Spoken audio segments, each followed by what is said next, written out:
So this is my menu for today. Fried salmon, salted mushroom and shrimp, at saka stir fry beans, Wagyu beans, and also steamed rice, plain steamed rice.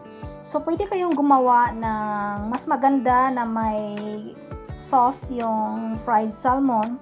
Wala lang akong time guys, medyo late na kasi, kaya ganyan lang siya kasimple, medyo dry nga lang.